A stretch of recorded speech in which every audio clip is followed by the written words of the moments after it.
ब्रज भूमि के दो श्रृंगार या कह दो दो नेत्र, वृंदावन और बरसाना। श्री गोवर्धन हृदय है। पूरा 84 कोस ब्रजमंडल यदि प्रत्येक गांव का प्रत्येक स्थान का दर्शन करो तो ऐसा लगेगा श्याम सुंदर का ही अंग प्रत्यंग है। वृंदावन बरसाना दोनों नेत्र हैं, श्री गोवर्धन हृदय है, नंदगांव भुजा हैं, आदि आदि 84 कोस हैं, सब ठाकुर जी के ही अंग प्रत्यंग हैं। लेकिन प्रमुख भाव से दो, वृंदावन और बरसाना। श्री वृंदावन किनकी भूमि है? श्याम सुंदर की। और श्री बरसाना श्री किशोरी जी की।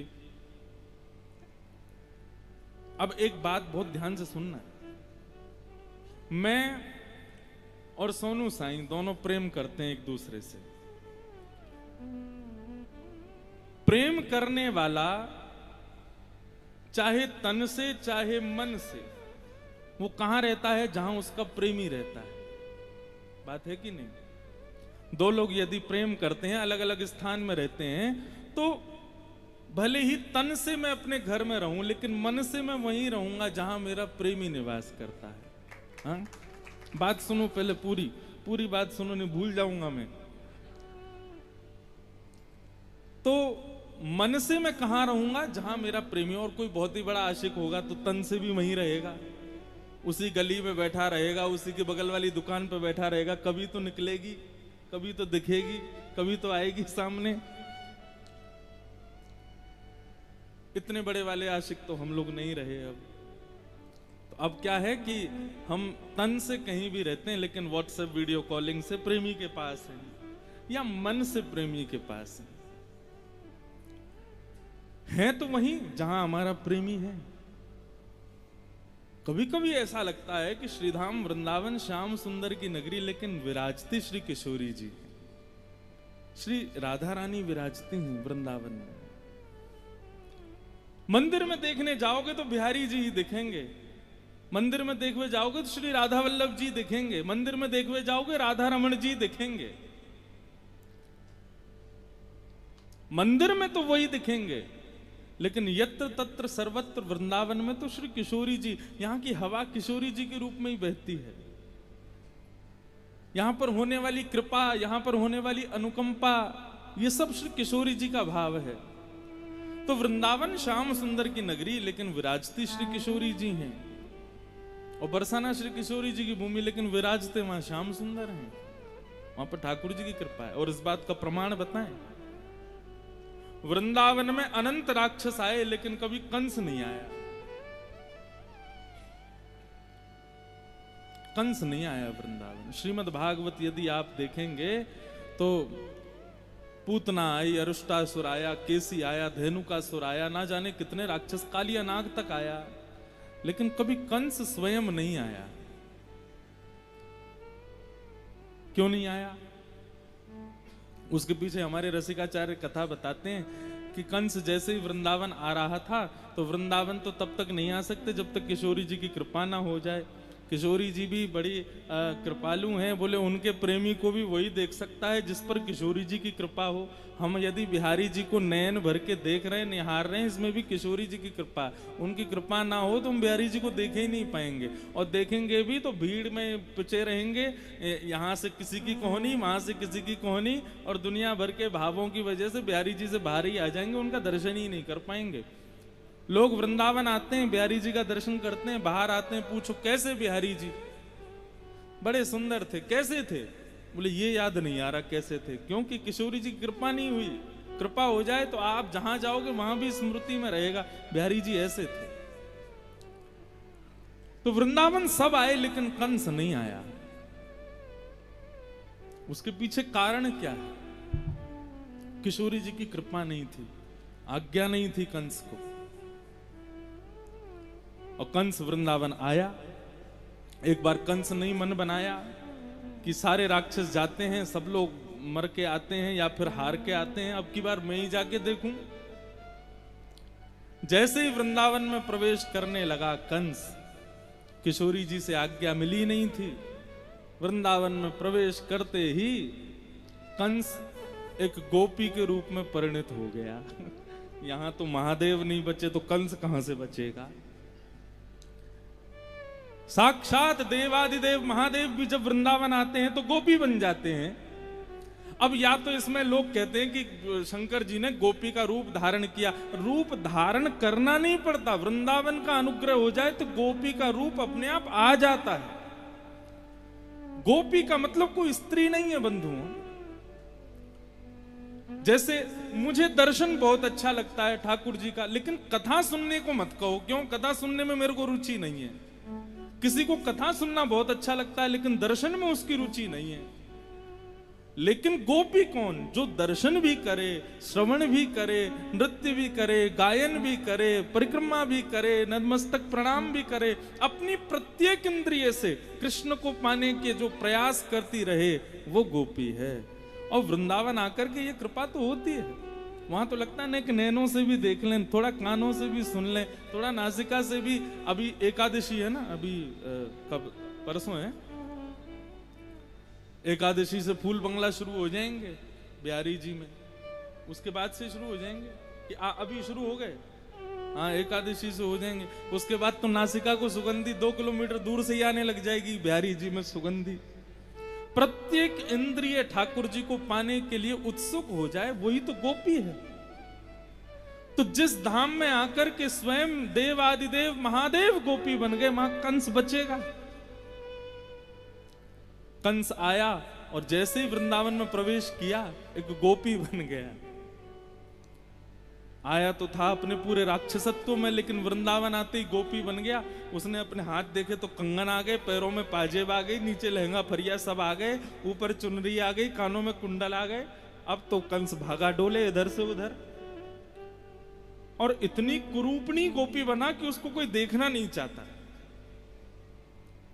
किशोरी जी ने कृपा तो की, बोले पहले वृंदावन आए हो तो वृंदावन की पोशाक तो पहनो, स्कूल जाओगे तो यूनिफॉर्म तो पहननी पड़ेगी, तो वृंदावन आए हो तो पोशाक पहनो। वृंदावन की पोशाक गोपी है। गोपी तो बना दिया लेकिन भाव सुदृढ़ नहीं था, इसलिए कुरूपणी गोपी बना कंस। अब कुरूपणी गोपी बनकर के इधर उधर भागने लगा, कहां जाऊं? अब किसी को जाके कहे मैं कंस हूं तो उसके पीछे डंडा लेके भागे। अरे बुरी बावड़ी सी गोबर चोटी, हमारे वृंदावन में तो ऐसे ही बोलते हैं।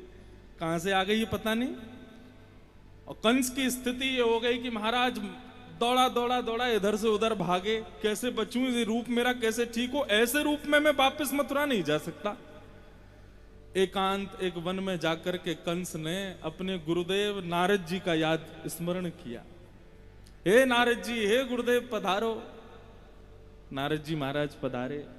नारद जी बोले अरे गोपी तुम कौन हो? कंस बोला गोपी नहीं हूं मैं, कंस हूं। बोले ये स्थिति कैसे हुई? बोले पता नहीं, मैंने जैसे ही वृंदावन में चरण रखा मैं गोपी बन गया। मैं ऐसे वापस नहीं जा सकता। मेरी पत्नी अस्थि प्राप्ति मेरा मजाक उड़ाएंगी। बड़े बड़े दिग्गज राक्षस मेरे यहाँ पर सेवक के रूप में काम करते हैं, इस रूप में मुझको देखेंगे, मेरा सम्मान कौन करेगा?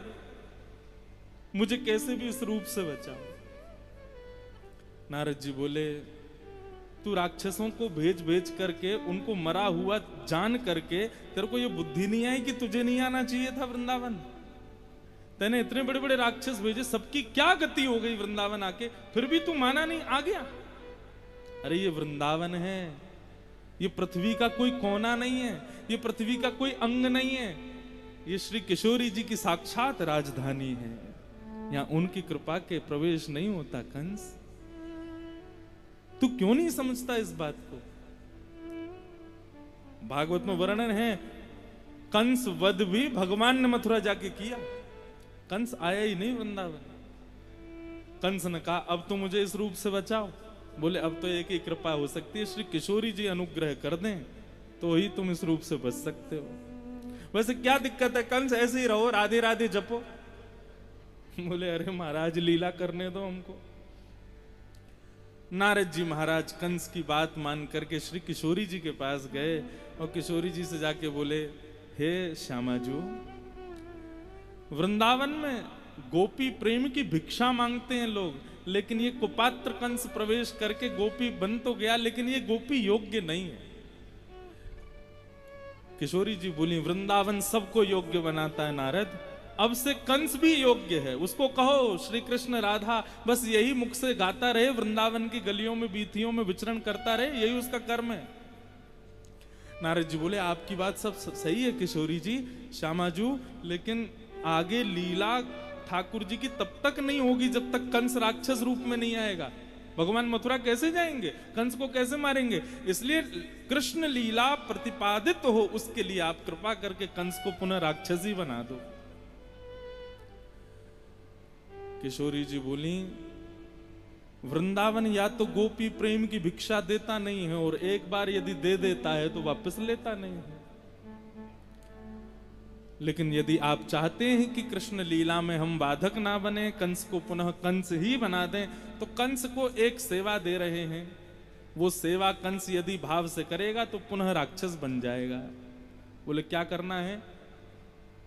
बोले गोपियों के यहां जाकर के उनकी गायों के गोबर को थापने का काम करे, और गोपियों के यहां जाकर के मजदूरी करके उनके गोबरों को थापे, और थाप करके जब वो सूख जाएं तब उन गोबरों की चोरी करे। उसके अपराध से वो दोबारा राक्षस बनेगा। तब कंस गोपियों के यहां गया, गोपी था, जाकर के कहता बोले मुझे मजदूरी दे दो। बोले क्या करोगी? बोले तुम्हारी गैयाओं का गोबर उठा दिया करूंगी। कंस जाता, जाकर के गोबर थापता, थाप करके बढ़िया उनको सुखाने के लिए डालता। अब गोबर सूखेंगे तो सबके घर में भोजन बनेगा, लेकिन कंस यहाँ पर बीच में चोरी भी करने लगा। क्या जिसके यहाँ गोबर थाप के आता सूखने पर वहीं के गोबर चुरा के दूसरी गोपियों को बेचने लगा। इस अपराध की वजह से कंस पुनः राक्षस बना। ये वृंदावन है बंधु, यहां कंस भी गोपी बनता है।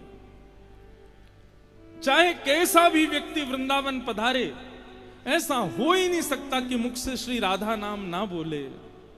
और मुख से नहीं बोलेगा, कान से सुनेगा। कान से नहीं सुनेगा, मुख से नहीं बोलेगा, आंखों से देखेगा।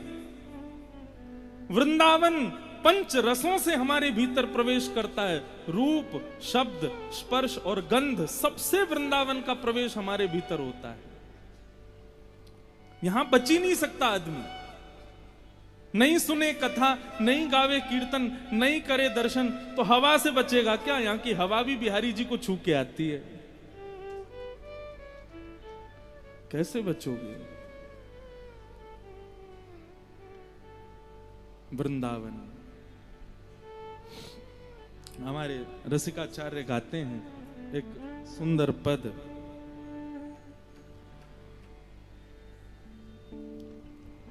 वृंदावन एक सुंदर जोड़ी, वृंदावन एक सुंदर जोड़ी, वृंदावन एक सुंदर जोड़ी, वृंदावन एक सुंदर जोड़ी। बंधुओं, ये पद जो यहां गाए जाएंगे अगले 3 दिन तक, चूकना नहीं। इन पदों को जरूर गाइएगा। ये रसिकों की वाणी है, हम खोज खोज के ला रहे हैं वहां से, आप सबको प्रदान कर रहे हैं। इनको याद कर लीजिए, कहीं नोट कर लीजिए, और जब जब वृंदावन आओ, श्री यमुना जी के तट पर साईं के सन्मुख, श्रीधाम वृंदावन के किसी भी देवालय में जाकर के इन पदों का गान करना। वृंदावन में केवल एक ही नियम रखो, यहां आओ और गाओ, बस, और कुछ मत करो। अभी क्या हो गया, वृंदावन आते हैं और खाओ, ये चलता है। वृंदावन जाओ और खाओ नहीं, वृंदावन जाओ और गाओ। जिसने गाया उसी ने पाया। वृंदावन में शाम शाम को पाना है तो गाना प्रारंभ कर दो। वृंदावन सब लोग गाओ। वृंदावन में कौन है? बोले एक सुंदर जोड़ी विराजमान है, आओ उसका आवाहन करो। वृंदावन एक सुंदर जोड़ी, वृंदावन एक सुंदर जोड़ी, वृंदावन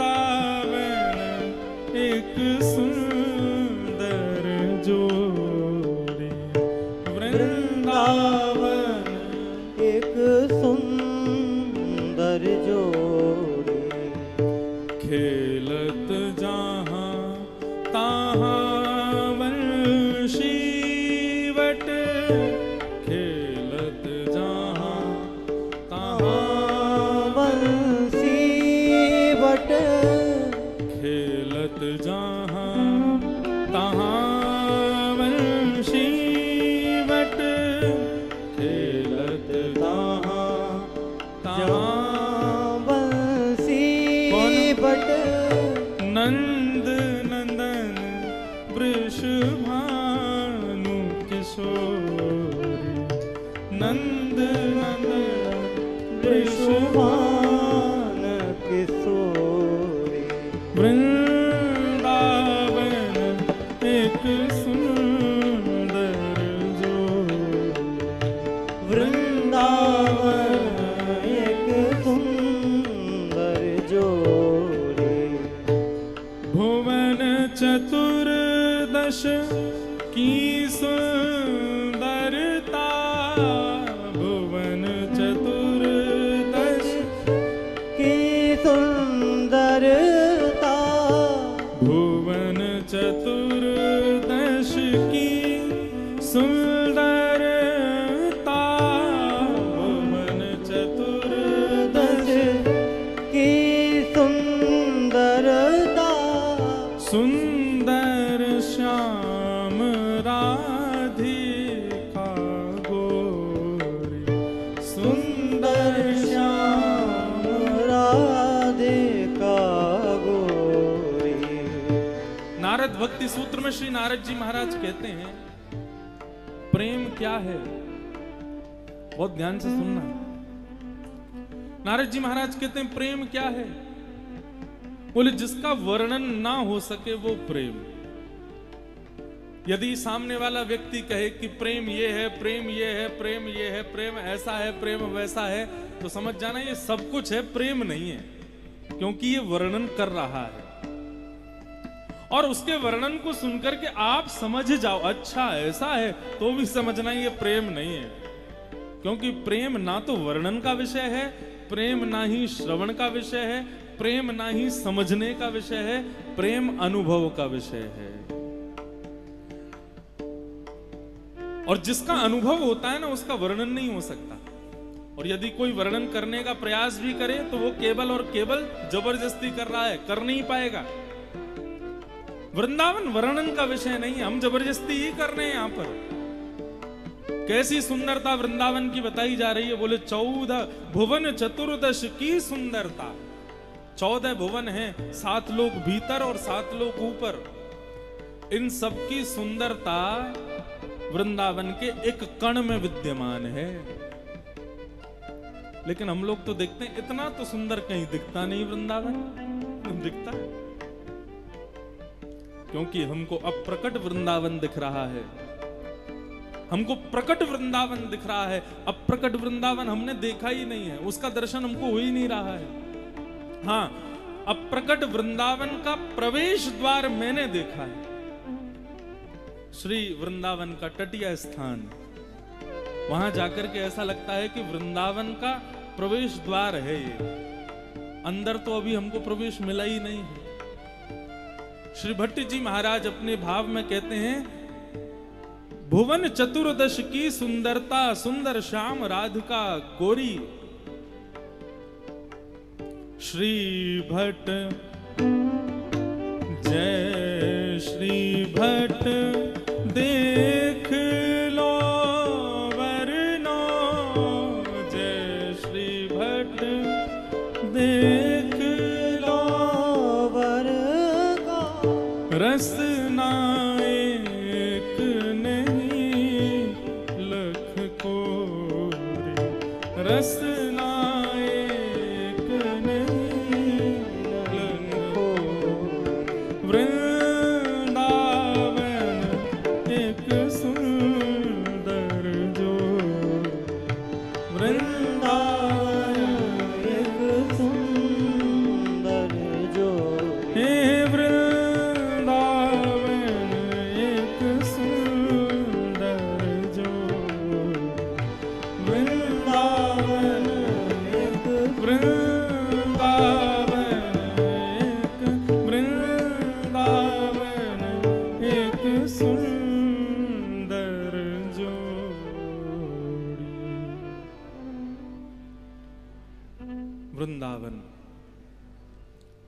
तो श्री धाम वृंदावन में दर्शन श्याम सुंदर के हैं, लेकिन कृपा किशोरी जी की है।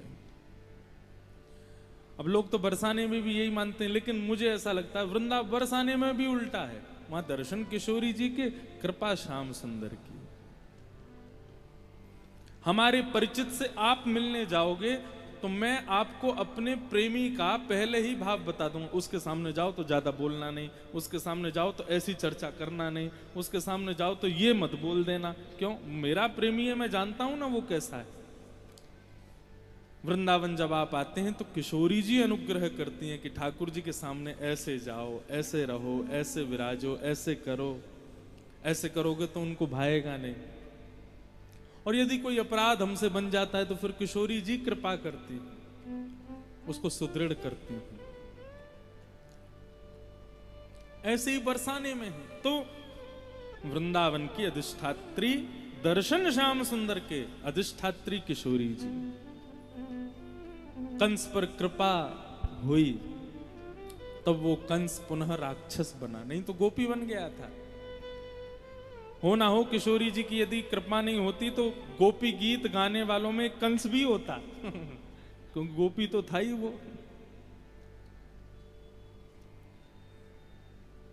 वृंदावन पंच रस विद्यमान हैं वृंदावन में। पंचरस कौन कौन से हैं? पंच इंद्रियों के जो पूर्ण करता है वही पंचरस। हमारी पंच ज्ञानेंद्रिय आंख, नाक, जीभ, कान और त्वचा। आंख को दृश्य चाहिए, दर्शन, पहला रस। नासिका को सुगंधी चाहिए, दूसरा रस। जिह्वा को रस चाहिए, स्वाद चाहिए, तीसरा रस। कानों को शब्द चाहिए, चौथा रस। और त्वचा को स्पर्श चाहिए, पांचवा रस। वृंदावन के उपासकों को चाहिए केवल दर्शन तक ही सीमित ना रहें। इन पंच रसों तक जाने का प्रयास करें। दर्शन करके हमने अपने नेत्रों से वृंदावन को पा लिया। कथा सुनकर के, सत्संग सुन के, कीर्तन सुन के कानों से वृंदावन प्रवेश हो गया, लेकिन तीन रस से हम वंचित रह जाते हैं, नासिका, जिह्वा और त्वचा। वृंदावन लोग रस के माध्यम में जब जाते हैं, जीव के माध्यम में, तो यहाँ के चाट भल्ले और क्या कहते हैं बेड़ई कचौड़ी और लस्सी आदि ये सब भाव उनके मन में उत्पन्न होने लगते हैं। मैंने इनको नाम दिया है सिक्योरिटी गार्ड हैं वृंदावन के। वृंदावन के सिक्योरिटी गार्ड कौन कौन हैं? लस्सी, चाट भल्ले, वृंदावन के पेड़े और बिहारी जी के बाहर जो मिलते रहते हैं, दही बल्ला, पकौड़ी बल्ला आदि आदि जो भी मिलता है, ये सब वृंदावन के सिक्योरिटी गार्ड हैं। सिक्योरिटी गार्ड का मतलब क्या होता है? जो मालिक से ना मिलने दे, अपने तक ही सीमित रखे, वही सिक्योरिटी गार्ड है। बंबई, दिल्ली आदि शहरों के लोगों से पूछो कहां से आ रहे हो? वृंदावन से आ रहे हैं। क्या किया वृंदावन में? बिहारी जी दर्शन किए, पहली बात तो कह देते हैं, लेकिन दूसरी बात, अरे महाराज जी हम तो वहां पे भल्ले खाए, लस्सी पी, क्या आनंद आ गया, पेड़े खा कर के आए ब्रजवासी के।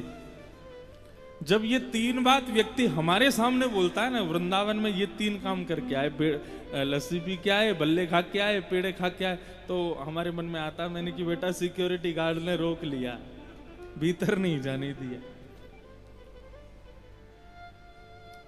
वृंदावन में बहुत सारे सिक्योरिटी गार्ड हैं। ये पहले पड़ाव के सिक्योरिटी गार्ड कौन कौन?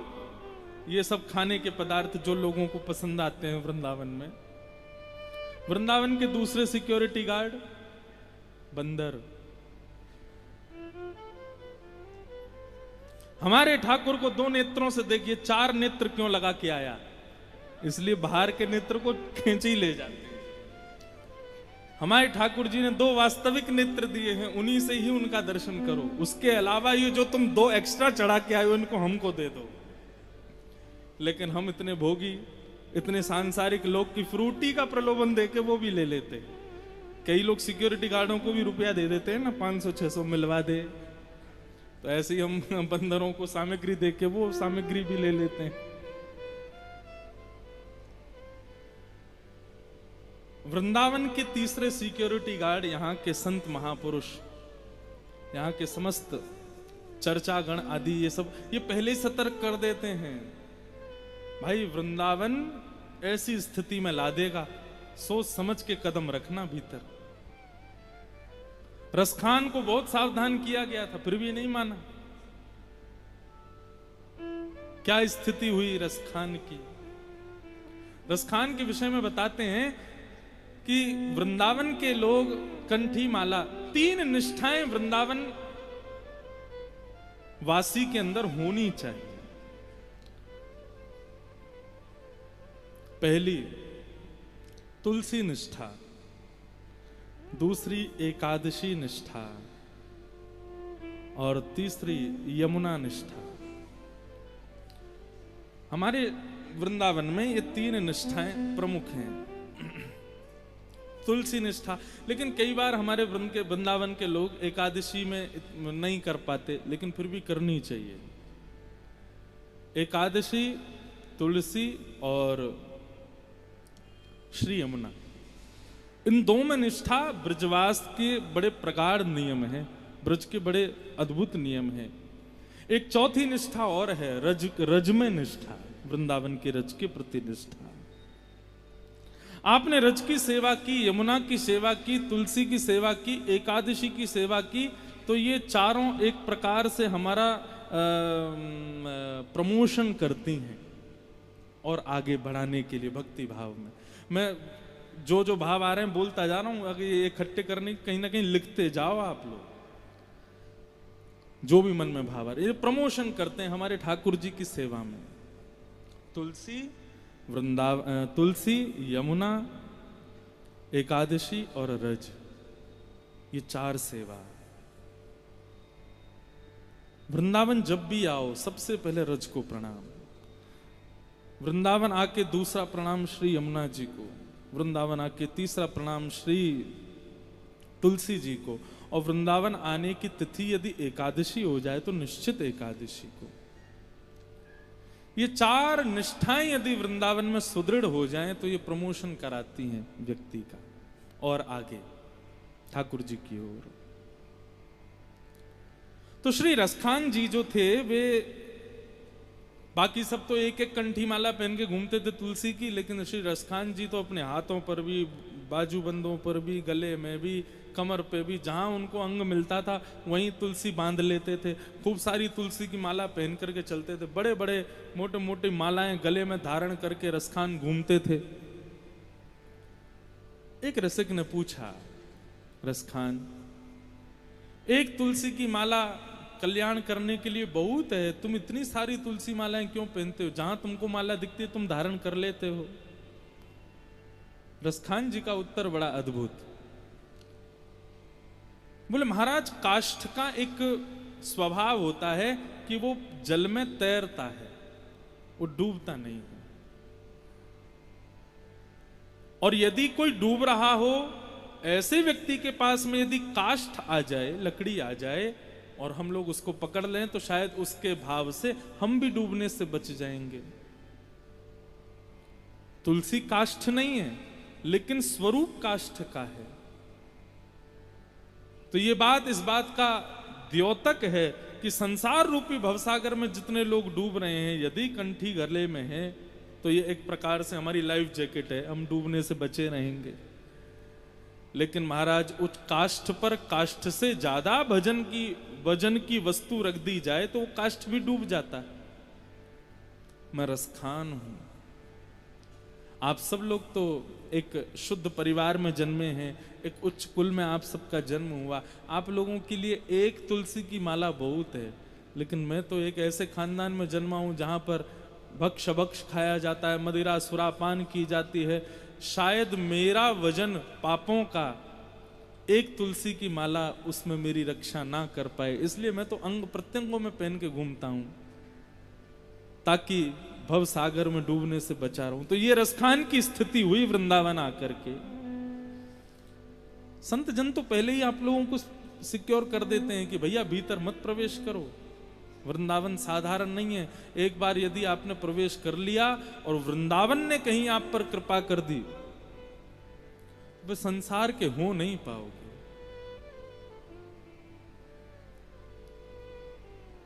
तो ये सिक्योरिटी गार्ड हैं वृंदावन के।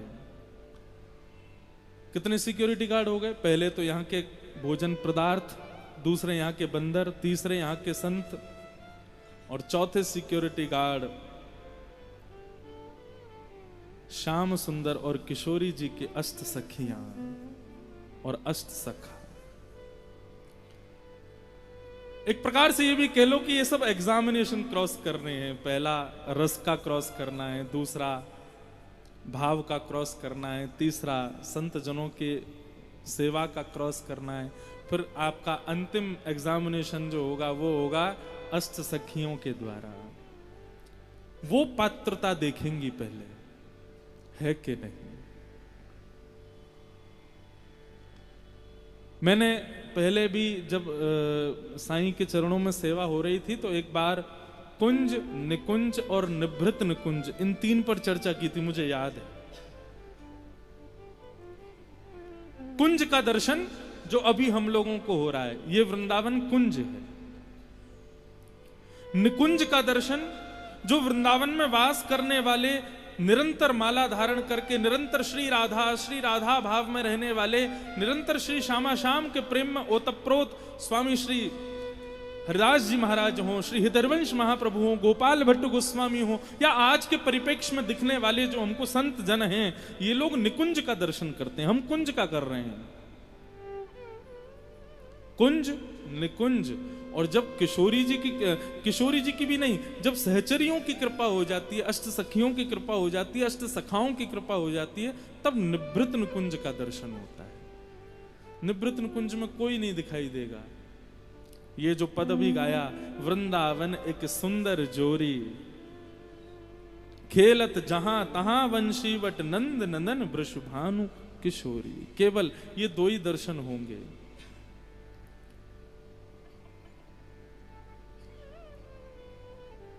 फिर आप किसी भी सौंदर्य का दर्शन करोगे ना, चाहे वो स्त्री हो, तो लगेगा किशोरी जी का शायद अंश है। कोई सुंदर पुरुष दिखेगा तो भी ऐसा दिखेगा शायद मानो ठाकुर जी का अंश है। बहुत ध्यान से सुनना। वो है निभृत निकुंज।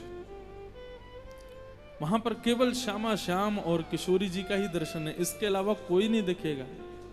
लेकिन उसमें प्रवेश तब तक नहीं होगा जब तक ठाकुर जी की सहचरी और श्री किशोरी जी की सहचरियों की हम पर कृपा ना हो जाए। चौथे सिक्योरिटी गार्ड वृंदावन के।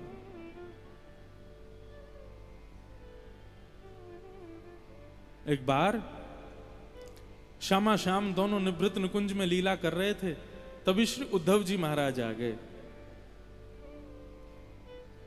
उद्धव जी भीतर प्रवेश करने लगे, सहचरियों ने रोक दिया, बोले उद्धव अंदर नहीं जा सकते, ये निभृत निकुंज है, यहां जाने के लिए पहले हम लोगों को तुमको परीक्षा देनी पड़ेगी।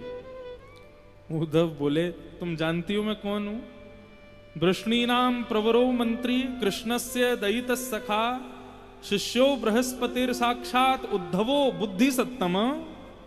मैं साक्षात बृहस्पति का शिष्य, कृष्ण का दयित सखा, और तुम लोग मुझे कह रही हो कि परीक्षा देनी पड़ेगी अंदर जाने के लिए। सब फालतू बातें नहीं करो, चलो जाने दो भीतर।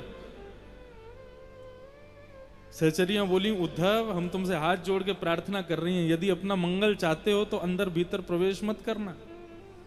उद्धव बोले तुम कौन होती हो मेरा अमंगल करने वाले? और सहचरियों का अपमान करते हुए श्री उद्धव जी महाराज भीतर प्रवेश कर गए निभृत निकुंज में। जैसे ही भीतर प्रवेश किया तो श्री किशोरी जी की हंसने की किलकारियों की आवाज आ रही है। श्याम सुंदर उद्धव को बुला रहे हैं, ऐसा प्रतीत हो रहा है, लेकिन कोई दिख नहीं रहा है।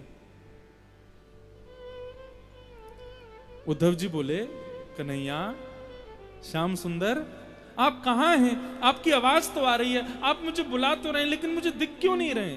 ठाकुर जी बोले, अरे उद्धव, तेरे सामने खड़ा हूं, देख मुझे।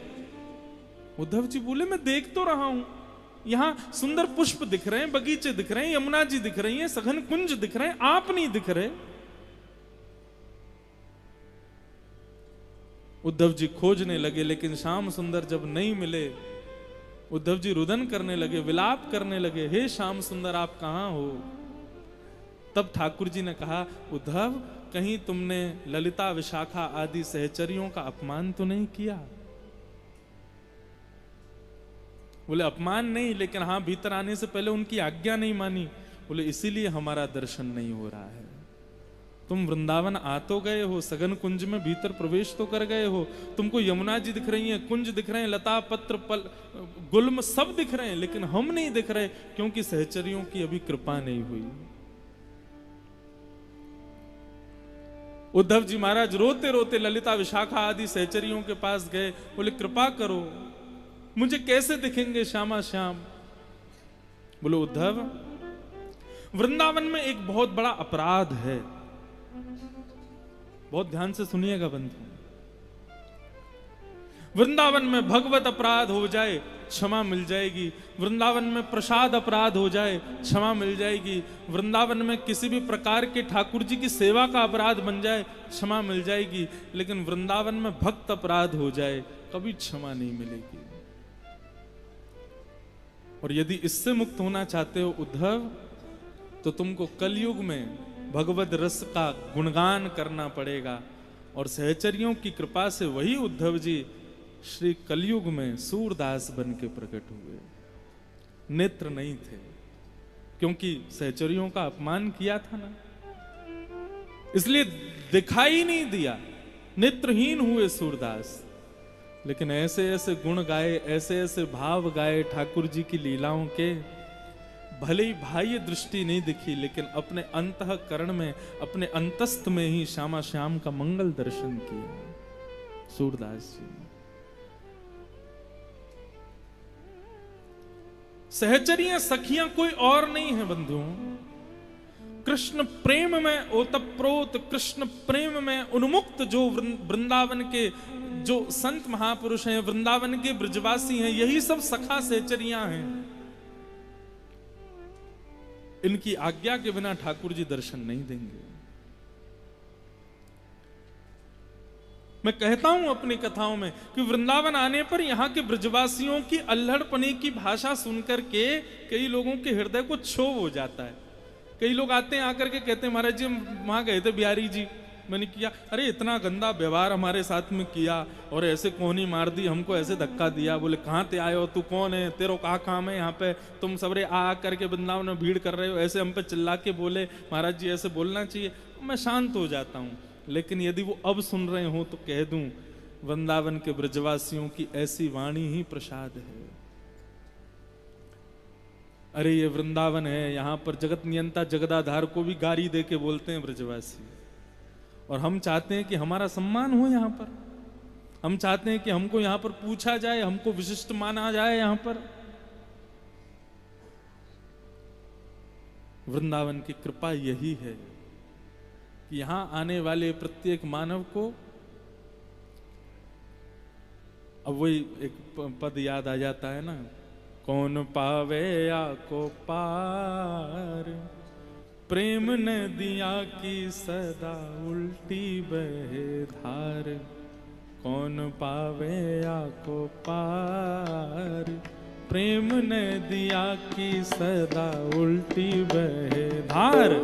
कौन पावे या को पार, प्रेम नदिया की सदा उल्टी बहे धार। अरे हाँ, प्रेम नदिया की सदा उल्टी बहे धार। हो प्रेम नदिया की सदा उल्टी बहे धार। हो विष्णु अवतार विश्व पोषण करन, विष्णु अवतार विश्व पोषण करन। विष्णु का अवतार क्यों हुआ? विश्व के पोषण के लिए हुआ। भगवान कृष्ण बन के क्यों आए? विष्णु ही तो थे, विश्व के पोषण करने के लिए आए। लेकिन क्या कर रहे थे वृंदावन आके? सोई करे चोरियां अहीर घरन, सोई करे चोरियां अहीर घरन, निज प्रभुता विसार, प्रभुता विसार, निज प्रभुता विसार, प्रभुता विसार। हाँ प्रेम नदिया की सदा उल्टी बहे धार, कौन पावे आपको पार। प्रेम नदिया की सदा उल्टी बहे धार। अरे और छोड़ो, उद्धव जी जब भगवान व्रत छोड़ के चले गए तो श्री उद्धव जी महाराज ने जब भगवान को रोते हुए देखा तो उद्धव जी महाराज बोले, ठाकुर जी रो क्यों रहे हो? बोले, उद्धव ब्रज विसरत नाही, मैं ब्रज को भूल नहीं पा रहा, मैं ब्रजवासियों को नहीं भूल पा रहा। ठाकुर जी उद्धव जी बोले, ऐसे काम नहीं चलेगा, ब्रज को तो भूलना पड़ेगा आपको। भगवान बोले, मैं ब्रज को एक शर्त पे भूल सकता हूं। बोले कैसे? जब ब्रजवासी मुझको भूल जाएं, ब्रजवासी मुझे भूल जाएंगे तो मैं भी ब्रज को भूल जाऊंगा।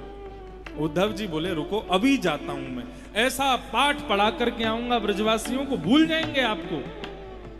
भगवान बोले, जाओ जाओ वृंदावन।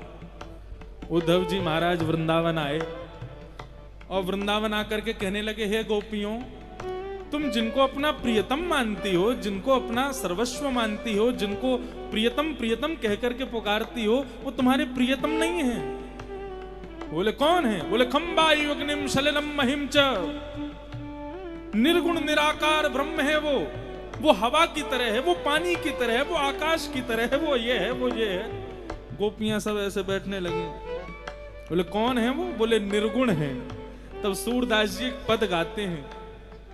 एक गोपी कह रही, उद्धव ओ निर्गुण कौन देश को वासी, ये निर्गुण कौन देश को वासी, ये निर्गुण कौन देश को वासी, निर्गुण कौन देश को वासी, ये निर्गुण कौन देश को वासी, ये निर्गुण कौन देश को वासी। और को है जनक जननी, को है जनक जननी को। ये इसके माता पिता कौन है? ये निर्गुण परब्रह्म जो तुम बता रहे हो, इसकी माँ कौन है? इसके पिता कौन है?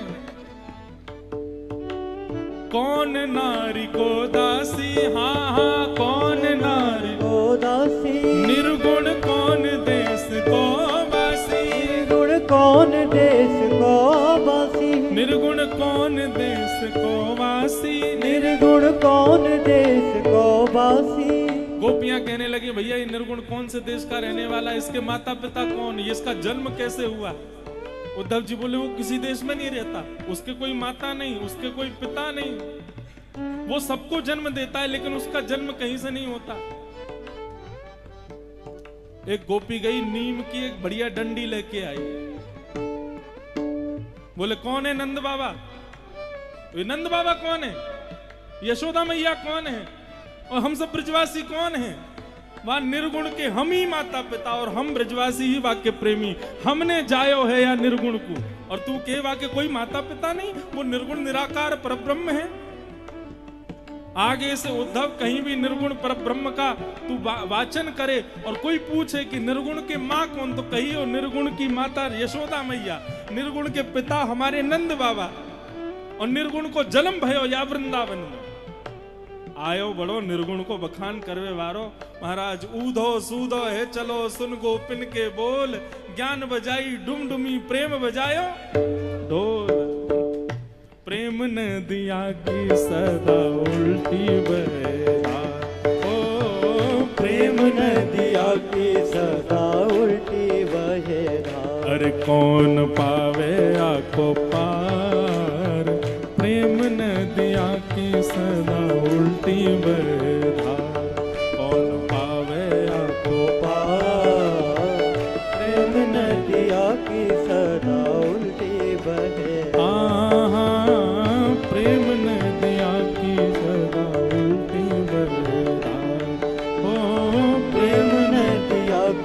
सदा उल्टी बहे धार। विष्णु अवतार विश्व पोषण करण, विश्व के पोषण के लिए भगवान आए थे, लेकिन क्या किया वृंदावन आके? सोई करे चोरी यहां अहीर घरन, यहां चोरी कर रहे थे घर घर जाके। क्यों? निज प्रभुता विसार। मैं कहा करता हूं, जिस वृंदावन में आके जगत नियंता जगदाधार त्रिलोकी नाथ अपनी प्रभुता छोड़ देता है, वहां हम ये गुमान करके बैठे हैं कि हमारा कोई सम्मान करे। गोपनीय अंदर की बात बताऊं तो जिस मंदिरों में आप जाते हैं ना, ये श्री राधा रमन श्री बिहारी जी और राधा वल्लभ जी, कोविड जब आया था ना तो लोग बाग जा नहीं रहे थे दर्शन करने, गुल्लकें खाली हो गई मंदिरों की। तो अर्चक आदि पर्दा के भीतर बैठे बैठे ठाकुर जी से रूखी रोटी और सब्जी उनको ही भोग लगा देते। लाल जी यही पाओ, क्यों आपने कोरोना ला दियो, लोग बाग आ ही नहीं रहे, दान पेटियां खाली पड़ी हैं, तो कहां से 56 भोग लगेंगे? 56 भोग खाने तो फिर खोलो कोरोना के द्वार, लोगों को बुलाओ भीतर, तब दान आवेगो तब लगेंगे। हमारी ब्रज की परंपरा महाराज उल्टी धार है यहाँ पर। और श्री राधारमण जी का तो एक प्रसंग में कथाओं में भी सुनाता हूं। एक दिन तैयार नहीं हुए, खूब कोशिश कर ली महाराज, सारे अर्चक लग गए लाल जी को तैयार करने में, कभी कहीं से छोटी पड़ जाए ड्रेस, कभी कहीं से ऊंची पड़ जाए ड्रेस। अब ड्रेस नहीं, पोशाक, सामान्य भाषा में ड्रेस है। एक पुजारी जी बोले, लाला पहननी है कि नहीं तुम ही बताओ। हम अंतिम बार प्रयास करके देख रहे हैं, यदि पहन ली तो बहुत बढ़िया, और नहीं पहनी तो आज हरि देखे नंगम नंगा। आज पूरे दिन नंगे ही खड़े रही हूं, आज लंगोटी में ही आपके दर्शन करा देंगे दर्शनार्थियों को। ऐसे सुंदर सुंदर दर्शनार्थी आए हैं दिल्ली से, बंबई से, कलकत्ता से, सब खड़े हैं आपके द्वार पे, सब देखने आए। बोले राधारमण जी बड़े सुंदर हैं, लेकिन जब सब लोग देखेंगे अरे लंगोटी में खड़े हैं, सब हो करके हंसेंगे आप पे। अंतिम प्रयास कर रहे हैं, पहन लोगे तो बढ़िया, नहीं तो ऐसे ही दर्शन करा देंगे। और जैसे ही पुजारी जी ने वही ड्रेस वही पोशाक जब पुनः धारण कराई, राधारमण जी चुपचाप पहन के खड़े हो गए। निज प्रभुता विसार। ये वृंदावन है, यहाँ पे ठाकुर जी को भी कभी कभी फटकार दिया जाता है, तो हम तो सामान्य जीव हैं। मैंने पहली बात जिससे आज की कथा का प्रारंभ किया वो ये थी कि वृंदावन अवगुण का दर्शन नहीं करता। लेकिन एक बात मैं बहुत विनम्रता पूर्वक कहूं और अपने अनुभव के भाव से कह रहा हूं। मेरा आप लोगों से ज्यादा अनुभव नहीं है, छोटा ही हूं आप सबसे, लेकिन फिर भी कह रहा हूं, हमारे अंदर जितने अवगुण हैं हमको सब पता है। प्रभु के व्यक्ति के अंदर कितने अवगुण ये दो लोग जानते हैं, या तो भगवान जानते हैं या वो खुद जानता है, और तीसरा कोई नहीं जानता। अपने अवगुणों को ही केंद्र में लेकर के आप वृंदावन आ जाओ, वृंदावन उस अवगुण को ही गुण में परिवर्तित कर देगा। ये वृंदावन की कृपा है। मिठले बाबल साईं ओ बोल मिठड़े बाबल साईं अमा की सदाई। मिठे मिठे ताड़ी बजाए करे जय हो जय हो, बधाई हो बधाई हो बधाई हो। बोल श्री राधा रमण लाल की, बोल मिठड़े बाबल साईं अमा की सदाई जय। जोरदार ताड़ियूं थी वञनि हिकु दफ़ो साईं लाइ।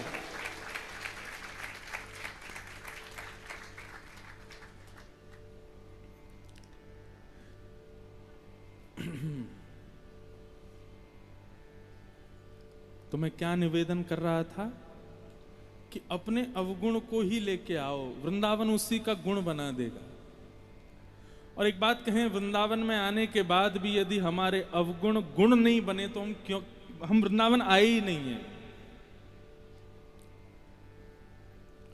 क्रोध, काम, लोभ, मोह, ईर्ष्या, द्वेष, अभिनिवेश, अहंता, ममता, ये जितने भी अवगुण हैं हमारे, वृंदावन में ये ताकत है, वृंदावन की ऐसी शक्ति है, वृंदावन की ऐसी ऊर्जा है कि आपके अवगुणों को ही गुण बना देगा। अपने अवगुण को प्रधान लेकर के वृंदावन आओ, वृंदावन आकर के बैठो, वृंदावन में आकर के अपने अवगुणों को केंद्र में लेकर के वृंदावन से याचना करो, प्रार्थना करो कि हमारा ये अवगुण है, हे वृंदावन इसको सुदृढ़ करो। हमें क्रोध बहुत आता है, हे वृंदावन हम पर कृपा करो। बंधु, वृंदावन देखने में एक नगर है, वृंदावन वास्तव में श्री कृष्ण ही हैं। यहां पर दिखने वाले वृक्ष, गुल्म आदि ये सब श्री कृष्ण रूपी वृंदावन के रोए हैं। श्री यमुना जी वृंदावन की, भगवान श्री कृष्ण के वृंदावन रूपी कृष्ण की नाड़ी है। यहां विचरण करने वाले सब संत महापुरुष ये सब श्री वृंदावन रूपी कृष्ण के मुख हैं, जो बोल बोल करके वृंदावन के भाव सुना रहे हैं। वृंदावन में अपने अलग अलग भावों से विद्यमान जो यहाँ के वैष्णव हैं, ये वृंदावन श्री कृष्ण के अंग प्रत्यंग हैं। वृंदावन से प्रार्थना करके अपने अवगुण को केंद्र में ले लो, हे श्री वृंदावन हम पर कृपा करो, ये अवगुण हमारे भीतर है। ब्रज रज थोड़ी माथे से लगा लो, श्री राधा श्री कृष्ण दोनों के नाम गुणगान। और मैं तो कही राधा कृष्ण करो, बहुत ऊंची बात है। वृंदावन वृंदावन वृंदावन वृंदावन, यह भी यदि नाम जप में आ जाए तो इतने मात्र से कृपा हो जाएगी। श्री राधा राधा राधा राधा कहोगे तो केवल श्री किशोरी जी, श्री वृषभानुनंदिनी अष्ट सखियों की अर्धांगिनी का ही स्मरण है। कृष्ण कृष्ण कृष्ण कृष्ण कहोगे तो अष्ट सखा नंद नंदन वृंदावन चंद श्री वृंदावन बिहारी लाल का ही स्मरण है। लेकिन वृंदावन वृंदावन कहोगे तो श्री राधा स्मरण, श्री कृष्ण स्मरण, अष्ट सखा स्मरण, अष्ट सखी स्मरण, यमुना स्मरण, रज स्मरण, वृक्ष स्मरण, सारे स्मरण केवल वृंदावन कहने मात्र से हो जाएंगे। बोले श्री वृंदावन धाम की। विषय पहले ही कह दिया गया है, केवल वृंदावन। हमारी इस कथा में श्यामा श्याम को भी प्रवेश नहीं, केवल वृंदावन।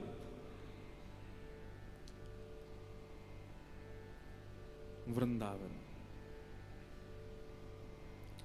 आजकल वृंदावन का रूप, वृंदावन तो वैसा ही है, लेकिन लोगों ने आकर के, अभी भीड़ बहुत हो गई है वृंदावन। लोग इतना भी विचार नहीं कर रहे हैं कि हम क्या पहन के आवें, कैसे आवें, क्या करें।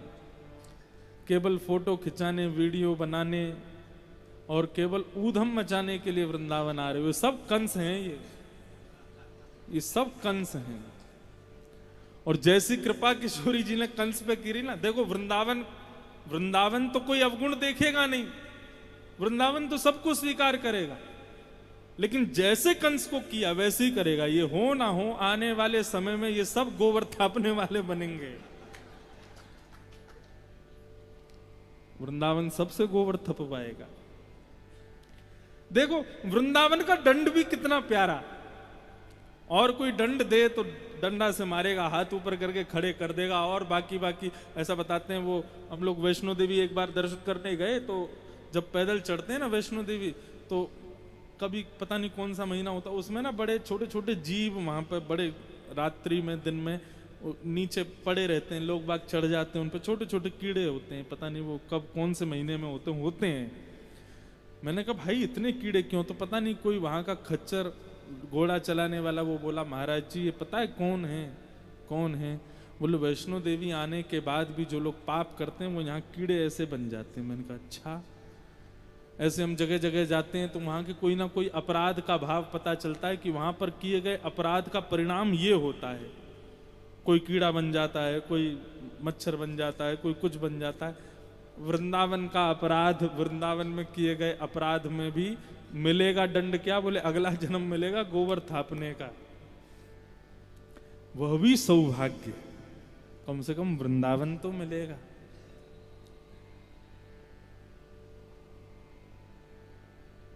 कितना दयालु है वृंदावन।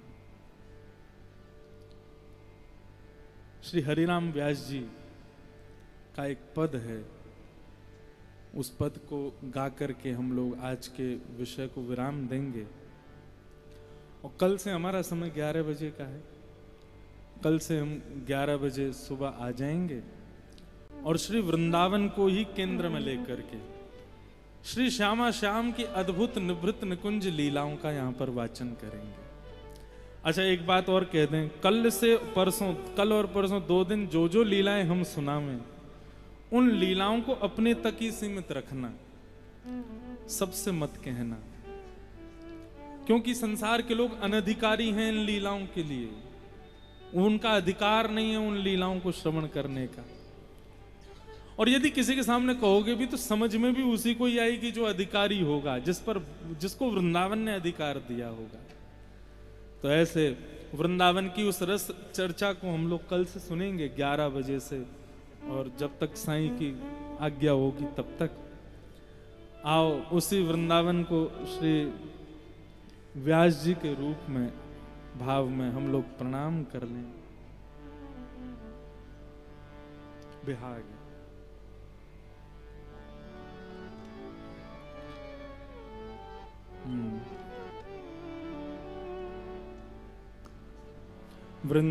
वृंदावन की शोभा देखे मेरे नैन से रात,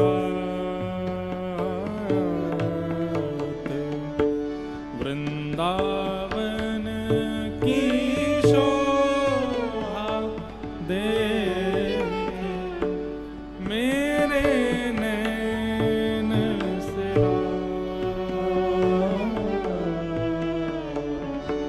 वृंदावन की शोभा देखे मेरे नैन से रात, वृंदावन की शोभा देखे मेरे नैन बिहार।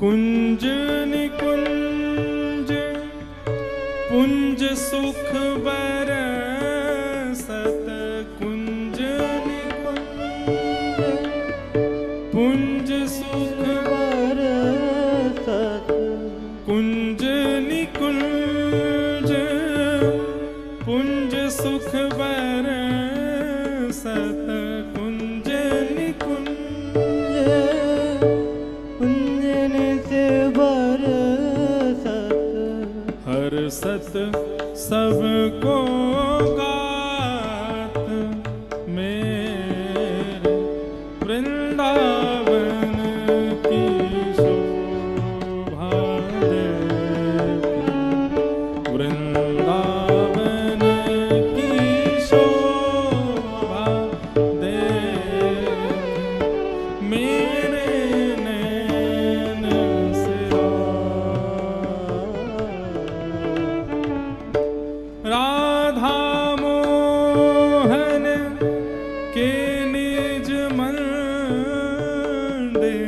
राधा मोहन के निज मंदिर, राधा मोहन के निज मंदिर, राधा मोहन के निज मंदिर, महाप्रलय नहीं जात मेरे नैन से रात, वृंदावन की शोभा देखे मेरे नैन से रात। श्री हरिराम व्यास जी महाराज कहते हैं, श्री राधा मोहन के निज मंदिर महाप्रलय नहीं जात। वृंदावन में वर्षा होगी, बाढ़ आ जाएगी, आंधी तूफान आ जाएगा, लेकिन कभी प्रलय नहीं आ सकता वृंदावन में। वृंदावन प्रलय कहां आता है? ब्रह्मा के निर्मित पृथ्वी पर प्रलय आता है, लेकिन वृंदावन का निर्माण ब्रह्मा ने नहीं किया है। इसलिए ये बात सदैव याद रखो, या तो वृंदावन में प्रलय नहीं आता, या फिर जिन जिन लोगों के हृदय में वृंदावन है वो कभी महाप्रलय के शिकार नहीं होते। एक सूक्ष्म प्रलय आया कोरोना का, और जब पूरे भारत में रोआराट मची हुई थी, उस समय पर हम साईं के चरणों में बैठ गए कथा कर रहे थे 2 साल पहले। ये मार्च अप्रैल में ही आई थी सेकंड वेव, बहुत भयंकर आई थी। यहाँ पर मेरे ख्याल से 100-125 लोग थे बस, बहुत गिने चुने लोग थे, चुने लोग, गिने भी और चुने हुए भी। उनमें से एक मैं भी चुना गया तभी, और तब से अभी तक चुना ही हुआ हूं। पूरा विश्व रो रहा था, लेकिन साईं के दरबार में सब हंस रहे थे, सब आनंद कर रहे थे, नाच रहे थे, जय साईं ओमा गा रहे थे, खूब पापड़ खिला रहे थे। क्यों? वृंदावन मतलब कोई स्थान नहीं बंधुओं, वृंदावन मतलब कोई नगर नहीं है। वृंदावन एक भाव है, और उस भाव में रहने वाला कभी महाप्रलय का शिकारी नहीं हो सकता। श्री राम व्यास जी कहते हैं, वृंदावन के निज मंदिर में, वृंदा के निज मंदिर में, श्री राधा मोहन के निज मंदिर, राधा मोहन के निज मंदिर, महाप्रलय नहीं जात मेरे नैन से। वृंदावन की शोभा देख मेरे नैन से। वृंदावन